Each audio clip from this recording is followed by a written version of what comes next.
السلام علیکم ناظرین، بے حد خوشی کی بات یہ ہے کہ الحمدللہ غزہ میں جنگ کو روک دیا گیا ہے۔ تمام لوگ اتنے خوش ہیں کہ ان کے جذبات کو دیکھ کر ہر انسان بے ساختہ رونے لگ جاتا ہے۔ 7 اکتوبر 2023 کو غزہ میں لگنے والی جنگ الحمدللہ 10 اکتوبر 2025 کو روک دی گئی ہے۔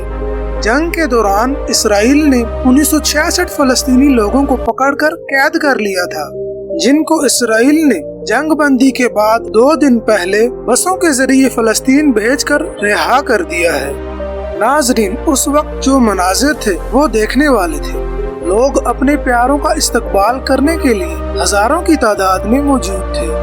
ان قیدیوں میں نوجوان، بوڑھے، بچے، خواتین سب شامل تھے۔ غزہ جنگ بندی پر حماس نے بھی 20 اسرائیلی قیدیوں کو رہا کر دیا ہے اور 28 اسرائیلی یرغمالی اسرائیل ہی کی بمباری سے مر گئے تھے، جن کی لاشوں کو بھی اسرائیل کے حوالے کر دیا گیا ہے۔ فلسطین میں اس وقت ہر جانب خوشی کی لہر ہے۔ لوگ دور دور سے اپنے گھروں کو واپس آ رہے ہیں، لیکن افسوس کی بات یہ ہے کہ غزہ میں 90% گھر تباہ کر دیے گئے ہیں۔ یہ جنگ پاکستان، سعودی عرب، قطر، مصر، دبئی، کویت اور ترکی کی بھرپور کوششوں کی وجہ سے رکوائی گئی ہے۔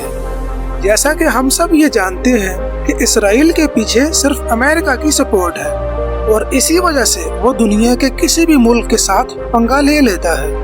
ناظرین، یہ بھی آپ سب جانتے ہیں کہ اسرائیل نے یہ جنگ عارضی طور پر روکی ہے اور اس کا بھی کچھ نہیں کہہ سکتے کہ کب یہ جنگ دوبارہ شروع ہو جائے۔ ناظرین، گریٹر اسرائیل ایک دن بننا ہی ہے اور اس کی پیشن گوئی ہمارے عزیز اور قابل احترام ڈاکٹر اسرار صاحب بھی کر چکے ہیں، اور اسرائیل کے صدر نیتن یاہو نے بھی گریٹر اسرائیل کا نقشہ بنا کر دنیا کو دے دیا ہے، جسے دیکھنے کے بعد سعودی عرب اور دوسرے عرب ممالک نے شدید غصے کا اظہار بھی کیا تھا، کیونکہ زیادہ تر عرب ممالک کا رقبہ ہی گریٹر اسرائیل میں آ رہا ہے۔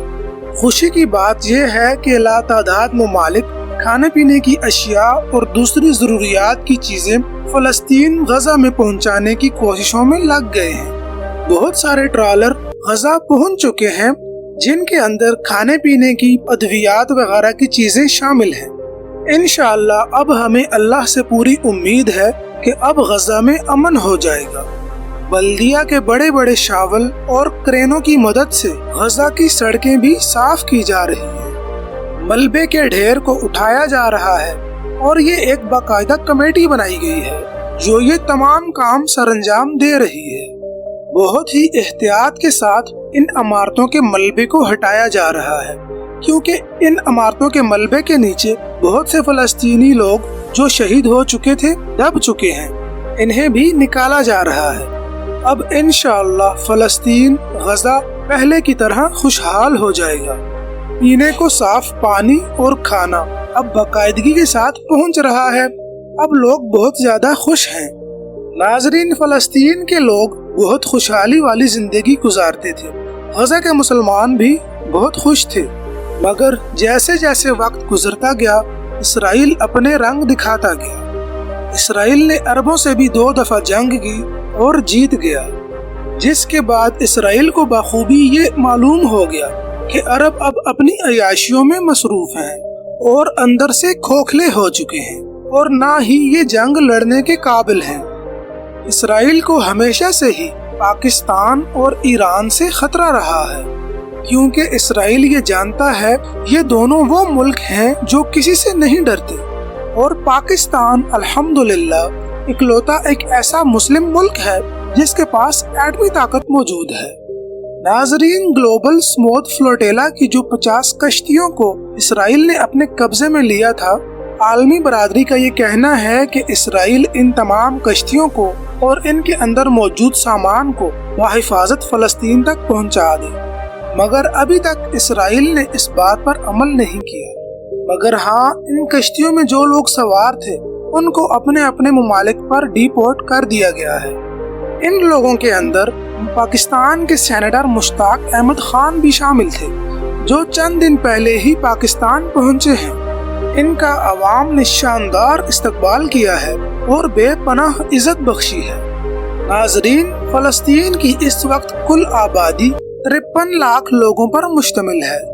اسرائیل نے ان 2 سالوں میں فلسطین کے 62,614 لوگ غزہ کے اندر شہید کیے، جن میں ابھی بھی سینکڑوں لوگ تباہ شدہ عمارتوں کے ملبے کے نیچے دبے ہوئے ہیں۔ ان کے علاوہ 1147 لوگ وہ شہید کیے جو اسرائیل کے اندر رہ رہے تھے۔ یہ دنیا کی بدترین نسل کشی تھی، جس میں عورتیں، بچے، بوڑھے سب شامل تھے۔ فلسطین وہ پاک سرزمین ہے جس کا اسلام کے ساتھ بہت گہرا تعلق ہے۔ اگر آپ صرف اس بات کو سوچیں کہ مسلمانوں کا پہلا قبلہ اول مسجد اقصی تھی، جس کی طرف تمام مسلمان رخ کر کے عبادت کرتے تھے، اور یہ مسجد فلسطین کے اندر موجود ہے، اور اسی مسجد کے ساتھ وہ احاطہ تھا جس میں ہمارے پیارے نبی صلی اللہ علیہ وآلہ وسلم نے 1,24,000 پیغمبروں کی امامت کروائی۔ اسی احاطے میں بیت المقدس بھی موجود ہے، جس کا گنبد پیلے رنگ کا ہے۔ اب جنگ کے رکنے کے بعد تمام لوگ مسجد اقصی میں آ کر خوشی کا اظہار کر رہے ہیں اور مٹھائیاں تقسیم کی جا رہی ہیں۔ ناظرین، چلیں اب میں آپ کو بتاتا ہوں اللہ پاک نے کتنے انبیاء کرام کو فلسطین کی سرزمین پر بھیجا، جن کا تذکرہ ہمیں ہمارے علماء اکرام سے سننے کو ملتا ہے۔ نمبر 1، حضرت ابراہیم علیہ السلام، حضرت اسحاق علیہ السلام، حضرت یعقوب علیہ السلام، حضرت یوسف علیہ السلام، حضرت موسیٰ علیہ السلام، حضرت داؤد علیہ السلام، حضرت سلیمان علیہ السلام، حضرت ہارون علیہ السلام، حضرت یونس علیہ السلام، حضرت زکریہ علیہ السلام اور حضرت عیسیٰ علیہ السلام۔ یہ تمام وہ انبیاء کرام ہیں جو اس سرزمین کی طرف بھیجے گئے تھے۔ حضرت یعقوب علیہ السلام کی قوم کو بنی اسرائیل کہا جاتا تھا۔ آج جس علاقے پر اسرائیل نے قبضہ کیا ہوا ہے اور اسے اپنا ایک الگ ملک بنا کر بیٹھا ہوا ہے، یہ سارا علاقہ فلسطین میں شامل تھا۔ دوسری جنگ عظیم سے پہلے یہ سارا علاقہ ایک ہی تھا۔ ان تمام پیغمبروں کے مزارات آج بھی فلسطین کی سرزمین پر موجود ہیں۔ آپ ان باتوں سے اندازہ لگا لیں کہ یہ سرزمین کتنی مقدس ہے، اور ظالم کافروں نے سب کچھ تباہ کر کے رکھ دیا اور مظلوم مسلمانوں کے خون سے سب کچھ رنگ دیا۔ اللہ تعالیٰ تمام مسلمانوں کے دشمنوں کو نیست و نابود کرے، آمین۔ یروشلم شہر فلسطین کا 4000 سال پرانا شہر ہے، جو کہ انتہائی خوبصورت ہے۔ اس شہر کے بازار آج بھی ہزاروں سال پرانے ہیں، جو کہ بہت خوبصورت ہیں۔ اللہ تعالیٰ سے دعا ہے کہ وہ ان مظلوم فلسطینیوں کی مدد فرمائے اور ان کے علاقے کو امن کا گہوارہ بنائے۔ اللہ تعالیٰ تمام مسلمانوں کا حامی و ناصر ہو۔ ناظرین، اگر آپ ہمارے اس چینل ایک اور ویڈیو پر نئے ہیں تو چینل کو سبسکرائب، لائک اور شیئر ضرور کریں، تاکہ آنے والی تمام ویڈیوز کا نوٹیفیکیشن آپ کو بر وقت مل سکے۔